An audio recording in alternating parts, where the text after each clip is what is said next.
Hello, everyone, and welcome to the Altenew AECP Educator Hop, where the theme of today's project is creative accents, where I'll be sharing all the fun finishing touches that truly bring our projects to life. In the world of card making, we are usually told to start with the stamp, pick your inks, and then at the very last minute, hunt for the perfect embellishment to match. But today, we are flipping the entire process on its head. Today, I'm mass producing these sleek monochromatic cards, but with a twist that might completely change how you use your stash. Instead of embellishments being the final touch, they are actually the starting point of our projects today. We are choosing our gems first and letting them dictate our ink blends, layouts, and the overall design flow. This simple shift makes color matching effortless, but make sure you stick around until the very end because I'm sharing one embellishment mistake that can instantly ruin an otherwise beautiful card and how to avoid it every single time. Hi, I'm Revati and welcome to my channel where it's all about fun, color, and lots of sparkle. If you've been following my work, you already know how much I truly love my embellishments, and today I'm reaching out for those absolutely gorgeous enamel dots by Altenew. They coordinate perfectly with the fun, vibrant colors that I'll be using in my cards, making them the perfect accent for your paper crafting projects, whether it's cards or even scrapbook pages. One of the things I love the most about these Altenew enamel dots is the variety. Each pack includes multiple shades within the same color family, which makes color matching incredibly easy and super versatile. And if you look closely, you will also find sweet little hearts and stars mixed in with the classic round dots, adding just the right amount of interest and charm to your projects. I'll be using four shades from this collection today. We have the Green Meadow, Cherry Blossom, that gorgeous soft pink, Glacier Coves, and the final Tea Party, which is that beautiful mix of pinks, reds, and peachy tones. Now that the star of our project is ready, it's time to choose the main focal point and the sentiment for our cards. I'll be using products from the Craft Your Life Project Kit Arched Foliage collection. Now, before I show you the kit, I should give a special mention to this absolutely gorgeous storage pouch by Altenew, which stores all of these contents of the kit absolutely beautifully. Now, the set includes a gorgeous stamp which features that beautifully illustrated arch branch adorned with those lush leaves. It's perfect for framing sentiments, building serene scenes, or adding a touch of natural elegance to any card design. Now, it also includes coordinating products like stencils, 3D embossing folders for creating a stunning textured background, and coordinating die sets. I absolutely love the detailing on this element on all the leaves, and just take a look at the font on those beautiful sentiments. There is also coordinating dies that cut out not only that big arched image but also the bold sentiments that you see here on the stamp set. I also have the Arched Foliage 3D embossing folder, which brings out all those delicate details you see here on the stamped image, and it coordinates beautifully with the stencils as well, making it incredibly easy to build layered and cohesive designs. Not only do you get that big bold sentiments in the set, but the smaller sub-sentiments are just as beautiful and meaningful. They are incredibly versatile and you can pair them with the larger sentiments on the front of your card or even use them on their own on the insides of your card. For our monochromatic card designs today, I'll be keeping things simple and using just a stamp and the stencil combo. I'll start by placing the large arched foliage stamp onto my stamp platform. You can really see just how big the image is. It barely fits on my regular stamp wheel. Now, this is a smaller version, but Altenew does have the Stamp Wheel 2.0, which is much larger and would fit this image perfectly. Now, once I had the positioning just right, I layered my cardstock panel in the center of the platform and I held both the stamp and the paper in place and then pressed everything into the ultra sticky mat, making sure that my panel stayed perfectly aligned with the stamp and I was happy with the positioning. The panel measures 4 1/4 by 5.5 inches, which is the standard size of an A2 size card base. You'll notice that I have placed this panel diagonally on my stamp wheel since I'll be mass producing cards using the exact same layout.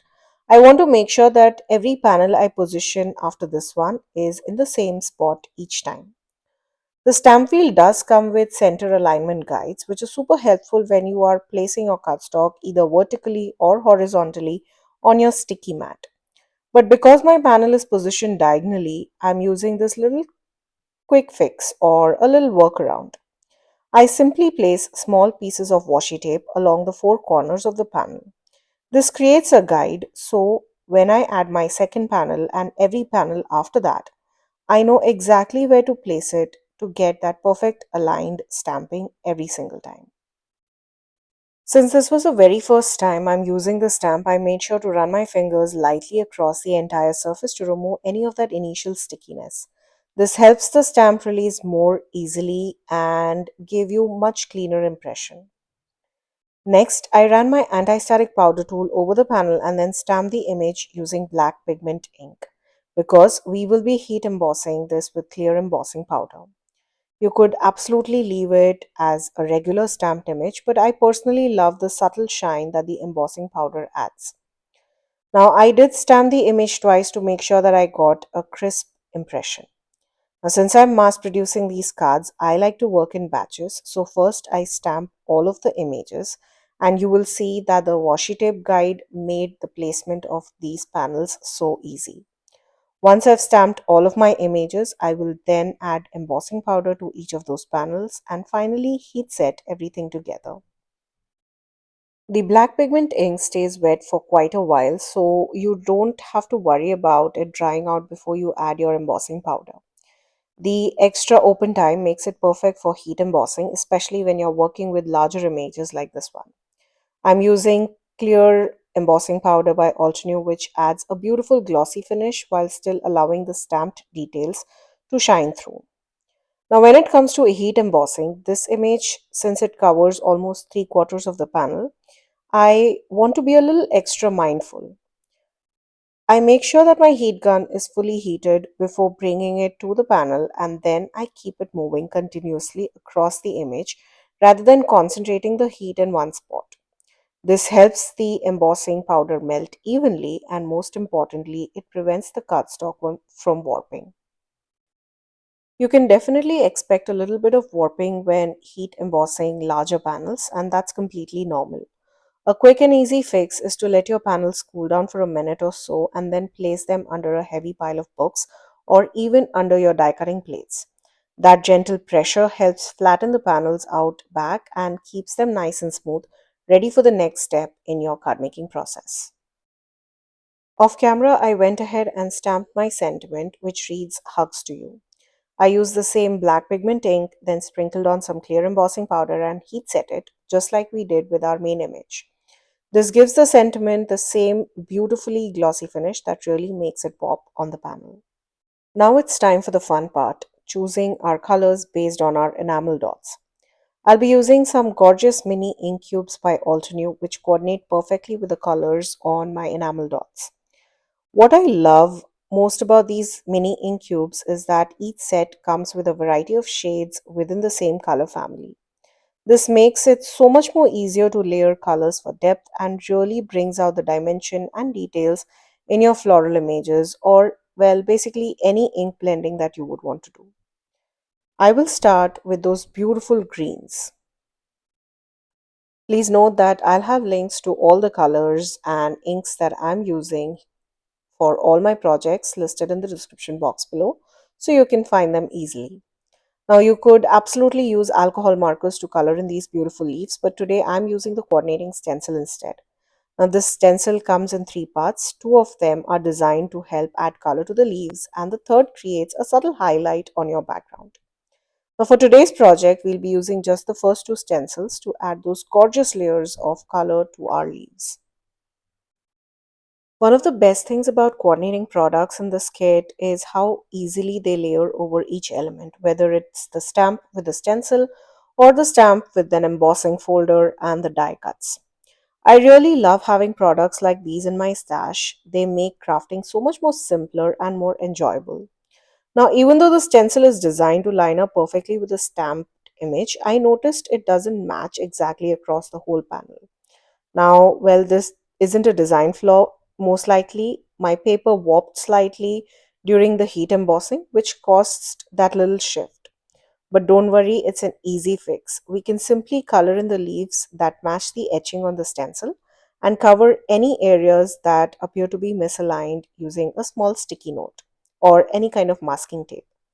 Plus, you can move the stencil around as needed to get that perfect placement. Now, I'll be layering multiple shades of greens on my leaves to create a beautiful depth. I have light, medium, and dark shades, and I absolutely love the multi-tone effect it creates, adding dimension and life to our stamped images. You'll notice that once I finish ink blending on one part of the stamped image, I simply move my stencil and align the etching with the lower part of the stamp and then continue the same ink blending technique.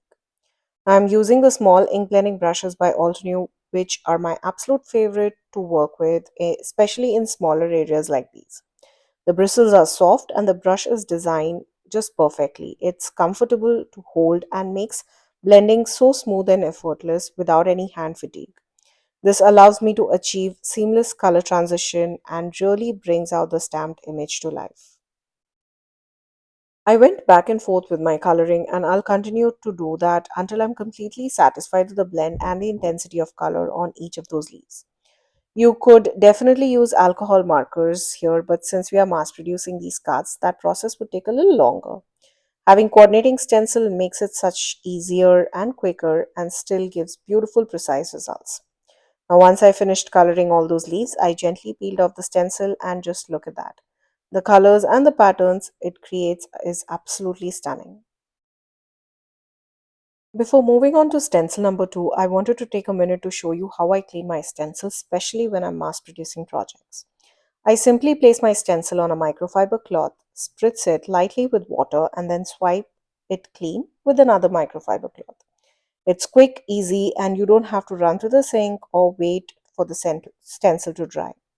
Now, this method works especially well if you clean your stencils right away, and it's a lifesaver when you're in a hurry or you're mass producing multiple cards at once.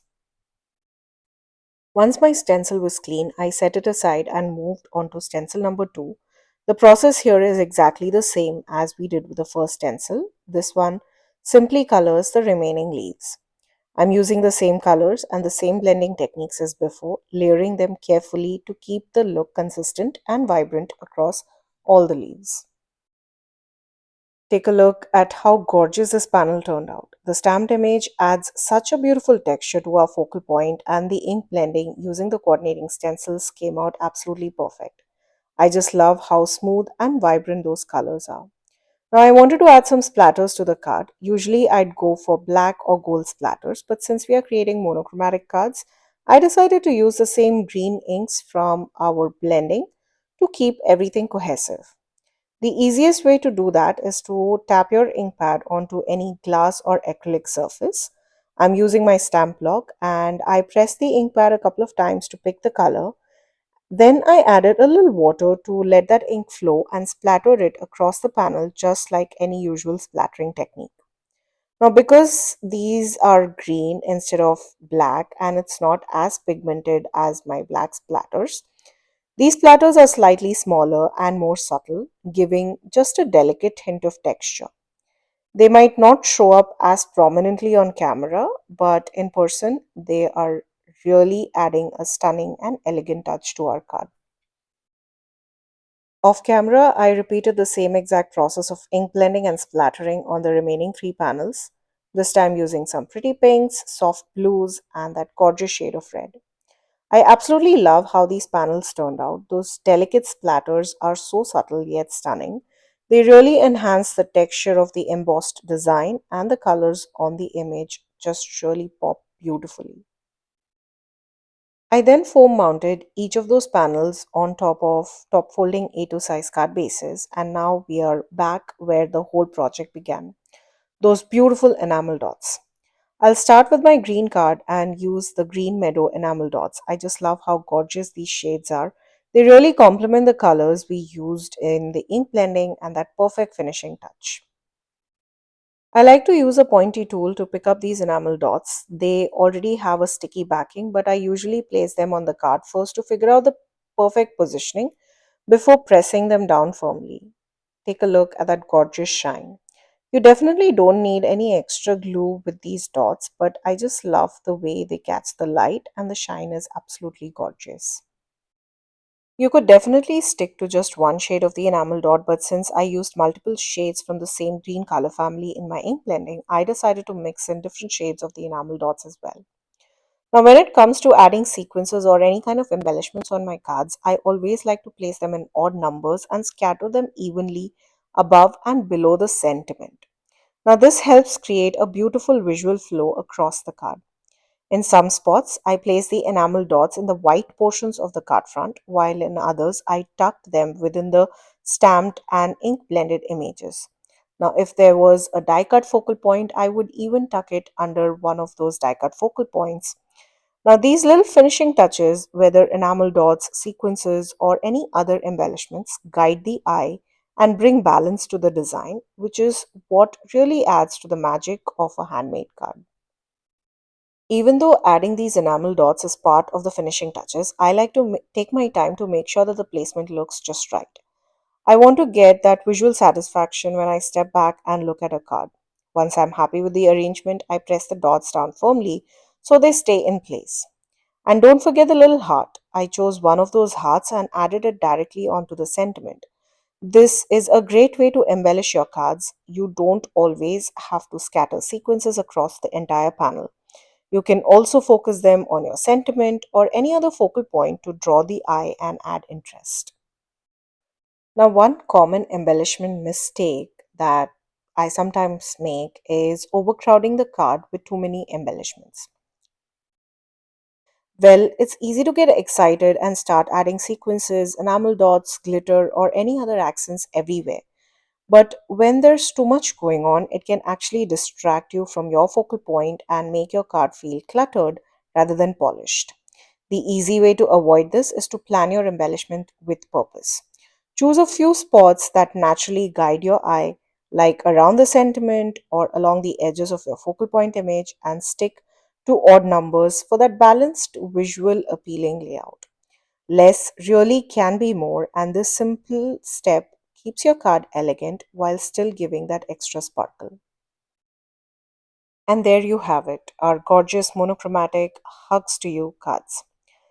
What started with those little enamel dots as inspiration turned out into beautifully layered textured card designs. These tiny accents may seem small, but they really tie the whole design together, guiding the eye and adding just the right amount of sparkle. This project is a great reminder that final touches matter. A well placed embellishment can elevate a card from pretty to stunning. Whether it's enamel dots, sequences, or other accents, taking the time to add them thoughtfully makes all the difference. I hope this inspires you to look at your embellishments in a new way. Don't miss out on the fun giveaway happening over at Altenew, and be sure to check out all the amazing inspirations from talented designers for this hop. Now, all the supplies that I used to create these cards will be listed down in the description box below, along with the hop details, so you can easily follow along and try these projects yourself. Please note that all of these links are affiliate links, which means that if you shop using one of my links, I'll get a small commission at no cost to you guys. Thank you again for joining me today. Until next time, stay safe.